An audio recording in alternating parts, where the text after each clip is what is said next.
ಎಲ್ಲರಿಗೂ ನಮಸ್ಕಾರ ವೀಕ್ಷಕರೇ. ನಾಳೆ ನವೆಂಬರ್ 13 ಬಹಳ ವಿಶೇಷವಾಗಿರುವಂತಹ ಗುರುವಾರ. ನಾಳೆ ಒಂದು ಗುರುವಾರದಿಂದ ಈ ರಾಶಿಯವರಿಗೆ ಭಾರಿ ಅದೃಷ್ಟ. ವಿಪರೀತವಾಗಿ ಎಲ್ಲ ಕೆಲಸದಲ್ಲೂ ಲಾಭ ಸಿಗ್ತಾ ಹೋಗುತ್ತೆ. ಹಾಗಾದರೆ ಯಾವ ರಾಶಿಯವರು ಹೆಚ್ಚಿನ ಒಂದು ಅದೃಷ್ಟವಂತರು, ಯಾವೆಲ್ಲ ರೀತಿಯ ಲಾಭವನ್ನು ಕಂಡುಕೊಳ್ತಾರೆ, ಯಾವ ರೀತಿ ಅದೃಷ್ಟ ಇವರನ್ನು ಕಾಪಾಡುತ್ತೆ ಎಂಬ ವಿಶೇಷವಾದ ಮಾಹಿತಿಯನ್ನು ನೋಡ್ತಾ ಹೋಗೋಣ. ಅದಕ್ಕೂ ಮುನ್ನ ನೀವು ಕೂಡ ದೇವರು ಹಾಗೂ ಜ್ಯೋತಿಷ್ಯ ಶಾಸ್ತ್ರವನ್ನು ನಂಬೋದಾದರೆ ಈಗಲೇ ವಿಡಿಯೋಗೆ ಒಂದು ಲೈಕ್ ಕೊಟ್ಟು ತಪ್ಪದೇ ಓಂ ಗುರು ರಾಘವೇಂದ್ರಾಯ ನಮಃ ಎಂದು ತಪ್ಪದೇ ಕಮೆಂಟ್ ಮಾಡಿ ನಮ್ಮ ಚಾನಲ್ನ ಸಬ್ಸ್ಕ್ರೈಬ್ ಮಾಡಿ, ಪಕ್ಕದಲ್ಲಿ ಇರುವಂಥ ಬೆಲ್ ಐಕನ್ನ ಪ್ರೆಸ್ ಮಾಡಿ. ಹೌದು, ಈ ರಾಶಿಯವರಿಗೆ ನಾಳೆಯಿಂದ ರಾಜರಂತೆ ಜೀವನ ನಡೆಸಲು ಉತ್ತಮವಾದ ಅವಕಾಶಗಳು ಸಿಗ್ತಾ ಹೋಗುತ್ತೆ. ರಾಶಿ ಹಣವನ್ನು ಪಡೆದುಕೊಳ್ತೀರಾ. ರಾಯರ ಆಶೀರ್ವಾದ ಕೃಪಕಟಾಕ್ಷದಿಂದ ನಿಮ್ಮ ಮೇಲಿರುವಂತಹ ಕಷ್ಟಗಳು ಸಾಲದ ಸುಳಿಯಿಂದ ಹೊರಗೆ ಬರುವಂತಹ ಅವಕಾಶ ಸಿಗ್ತಾ ಹೋಗುತ್ತೆ. ಬಹಳಷ್ಟು ಅದೃಷ್ಟವಂತರಾಗಿ ಜೀವನದ ಎಲ್ಲ ರೀತಿಯ ಕಷ್ಟಗಳಿಂದ ನೆಮ್ಮದಿಯನ್ನು ಪಡೆದುಕೊಳ್ಳುವ ಹಂತಕ್ಕೆ ಈ ರಾಶಿಯವರು ತಲುಪುತ್ತಾರೆ. ಎಲ್ಲ ರೀತಿಯ ಸಾಲಬಾಧೆ, ನಕಾರಾತ್ಮಕ ಅಂಶಗಳು, ಕಷ್ಟಗಳಿಂದ ಪರಿಹಾರ ಸಿಗ್ತಾ ಹೋಗುತ್ತೆ. ಸಮಸ್ಯೆಗಳಿಗೆ ಸಾಕಷ್ಟು ಪರಿಹಾರವನ್ನು ಈ ಒಂದು ಸಂದರ್ಭದಲ್ಲಿ ಉತ್ತಮವಾಗಿ ಕಂಡುಕೊಳ್ತೀರಾ. ನಿಮ್ಮ ಜೀವನದಲ್ಲಿ ಇರ್ತಕ್ಕಂತಹ ನಾನಾ ರೀತಿಯ ಸಮಸ್ಯೆಗೆ ಶಾಶ್ವತವಾದ ಪರಿಹಾರವನ್ನು ರಾಘವೇಂದ್ರ ಸ್ವಾಮಿಗಳ ಆರಾಧನೆಯಿಂದ ಕಂಡುಕೊಳ್ಳಬಹುದಾಗಿದೆ. ನಾಳಿನ ನವೆಂಬರ್ 13 ಗುರುವಾರದಿಂದ ಮುಂದಿನ ಹಲವಾರು ವರ್ಷಗಳವರೆಗೂ ಕೂಡ ನಿಮ್ಮ ಜೀವನದಲ್ಲಿ ಅದ್ಭುತವಾದ ಯೋಗಗಳು ಪ್ರಾಪ್ತಿಯಾಗ್ತಾ ಇದೆ. ಈ ಯೋಗದಿಂದಾಗಿ ನಿಮ್ಮ ಜೀವನದಲ್ಲಿ ಇರ್ತಕ್ಕಂತಹ ಹಣಕಾಸಿನ ಪರಿಸ್ಥಿತಿಯನ್ನು ಉತ್ತಮಪಡಿಸ್ಕೊಳ್ಬಹುದು.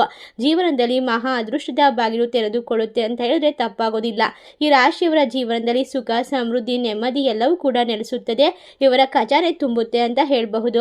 ಒಟ್ಟಾರೆಯಾಗಿ ಹಣದ ಪರಿಸ್ಥಿತಿಯನ್ನು ಬಲಪಡಿಸ್ಕೊಳ್ಬಹುದು. ಈ ರಾಶಿಯವರು ಹೊಸದಾದ ಆದಾಯದ ಮೂಲವನ್ನು ಸೃಷ್ಟಿ ಮಾಡ್ಕೊಳ್ಬಹುದು. ಅಷ್ಟೇ ಅಲ್ಲದೆ ಸ್ವಂತ ಮನೆ, ಆಸ್ತಿ, ವಾಹನವನ್ನು ಖರೀದಿ ಮಾಡುವಂತಹ ಯೋಗ ಕೂಡ ಕೂಡಿ ಬರುತ್ತೆ. ನಾಳೆಯಿಂದ ಗುರುಬಲ ಪ್ರಾಪ್ತಿ ಆಗ್ತಾ ಇರೋದ್ರಿಂದ ಶುಭ ಫಲಿತಾಂಶವನ್ನು ಕೂಡ ಕಂಡುಕೊಳ್ತೀರಾ. ಈ ರಾಶಿಯವರಿಗೆ ಹಣ ಸಿಗುತ್ತೆ ಮತ್ತು ಸ್ಥಗಿತಗೊಂಡ ಎಲ್ಲ ಕೆಲಸಗಳು ಪುನಃ ಪ್ರಾರಂಭವಾಗುತ್ತೆ. ಆದಾಯ ಹೆಚ್ಚಳವಾಗ್ತಾ ಹೋಗುತ್ತೆ. ಆರ್ಥಿಕ ಸ್ಥಿತಿ ಸುಧಾರಿಸುತ್ತೆ. ಕೆಲಸದಲ್ಲಿ ಪ್ರತಿದಿನ ಪ್ರಗತಿ, ಯಶಸ್ಸು ಮತ್ತು ಸಹೋದ್ಯೋಗಿಗಳಿಂದ ಲಾಭ ಸಿಗುತ್ತೆ. ಯಶಸ್ಸಿನ ಜೀವನ ನಿಮ್ಮದಾಗುತ್ತೆ. ಈ ರಾಶಿಯವರಿಗೆ ಒಟ್ಟಾರೆಯಾಗಿ ಎಲ್ಲ ಕಷ್ಟಗಳಿಂದ ಪರಿಹಾರ ಅಂತ ಹೇಳಿದ್ರೆ ತಪ್ಪಾಗೋದಿಲ್ಲ. ಹೌದು, ಈ ರಾಶಿಯವರಿಗೆ ಇನ್ನು ಮುಂದೆ ಕಷ್ಟಗಳು ಕೊನೆಗೊಳ್ಳುತ್ತೆ. ಸಮಾಜದಲ್ಲಿ ಗೌರವ ಹೆಚ್ಚಾಗ್ತಾ ಹೋಗುತ್ತೆ. ಪ್ರತಿಯೊಂದು ಕ್ಷೇತ್ರದಲ್ಲೂ ಕೂಡ ಯಶಸ್ವಿ ಆಗ್ತೀರಾ.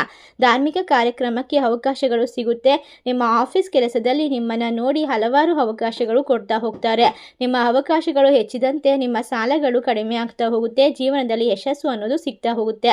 ಈ ರಾಶಿಯವರಿಗೆ ಸಂಬಂಧಿಸಿದಂತಹ ಎಲ್ಲ ಕೆಲಸದಲ್ಲಿ ಆಸಕ್ತಿ ಹೆಚ್ಚಾಗುತ್ತೆ. ಮಾತಿನಲ್ಲಿ ಮಾಧುರ್ಯತೆ ಇರೋದ್ರಿಂದ ಹೊಸ ಕೆಲಸವನ್ನು ಪ್ರಾರಂಭಿಸುವಲ್ಲಿ ನೀವು ಯಶಸ್ಸನ್ನು ಕಂಡುಕೊಳ್ತೀರಾ. ಈ ರಾಶಿಯವರಿಗೆ ಪ್ರಗತಿ ಹಾದಿ ತೆರೆದುಕೊಳ್ಳುತ್ತೆ. ಸ್ನೇಹಿತರಿಂದ ನಿಮಗೆ ಸಹಾಯ ಕೂಡ ದೊರೀತಾ ಹೋಗುತ್ತೆ. ಪ್ರೇಮ ಜೀವನದಲ್ಲಿ ಸಂತೋಷ ಹೆಚ್ಚಿಗೆ ಆಗುತ್ತೆ. ವೈವಾಹಿಕ ಜೀವನದಲ್ಲಿ ಇರ್ತಕ್ಕಂಥ ಮನಸ್ತಾಪಗಳು ದೂರವಾಗಿ ಅವಕಾಶ, ನೆಮ್ಮದಿ, ಕುಟುಂಬ ಜೀವನ ಎಲ್ಲವೂ ಕೂಡ ಸುಗಮವಾಗಿ ಸಾಗುತ್ತೆ. ಯಾರಿಗೆಲ್ಲ ಮಕ್ಕಳಿಲ್ಲವೋ ಅಂಥವರಿಗೆ ಪುತ್ರ ಸಂತಾನ ಪ್ರಾಪ್ತಿಯಾಗುವ ಸಮಯ ಇದಾಗಿದ್ದು, ಯಾರಿಗೆಲ್ಲ ಮದುವೆ ಆಗಿಲ್ಲವೋ ಅಂಥವರಿಗೂ ಕೂಡ ಕಂಕಣ ಬಗ್ಗೆ ಕುಡಿ ಬರುತ್ತದೆ. ಜಾತಕದ ನಾನಾ ರೀತಿಯ ದೋಷಗಳಿಂದ ಪರಿಹಾರ ಕೂಡ ಸಿಗುತ್ತೆ. ಎಲ್ಲ ವೃತ್ತಿ ಅಥವಾ ಕ್ಷೇತ್ರಗಳಲ್ಲಿ ಈ ರಾಶಿಯವರು ಪ್ರಗತಿಯನ್ನು ಸಾಧಿಸ್ತಾರೆ. ವಿಶೇಷವಾಗಿ ಧನ ಸಂಪತ್ತನ್ನು ಬರಮಾಡಿಕೊಳ್ತಾರೆ. ಕಷ್ಟಗಳಿಂದ ಪರಿಹಾರ, ಆರೋಗ್ಯದಲ್ಲಿ ಒಂದು ಉತ್ತಮವಾದ ಸುಧಾರಣೆ. ಇಷ್ಟೇ ಅಲ್ಲದೆ ಇವರ ಜೀವನದಲ್ಲಿ ಕೈಗೆತ್ತಿಕೊಳ್ಳುವಂತಹ ಪ್ರತಿಯೊಂದು ಕೆಲಸವೂ ಕೂಡ ಪೂರ್ಣವಾಗಿ ಯಶಸ್ವಿಯಾಗುತ್ತೆ. ಈ ಒಂದು ಕೆಲಸದಿಂದ ಇವರಿಗೆ ಉತ್ತಮವಾದ ಸಮಾಜದಲ್ಲಿ ಗೌರವ, ಸ್ಥಾನಮಾನ, ಮನ್ನಣೆ ಸಿಗೋದ್ರಿಂದ ಎಲ್ಲ ರೀತಿಯ ಕೆಲಸದಲ್ಲೂ ಕೂಡ ಇವರು ಮೇಲುಗೈಯನ್ನು ಸಾಧಿಸ್ತಾರೆ. ಯಶಸ್ಸಿನ ಶಿಖರವನ್ನು ಹೇರಲು ತಲುಪುತ್ತಾರೆ. ಸಕ್ಸಸ್ ಅನ್ನೋದು ಇವರು ದೃಢವಾಗಿ ನಂಬುತ್ತಾರೆ ಮತ್ತು ಅದರ ದೃಢತೆಯಿಂದ ಎಲ್ಲ ಜವಾಬ್ದಾರಿಯನ್ನು ನಿರ್ವಹಿಸ್ತಾರೆ.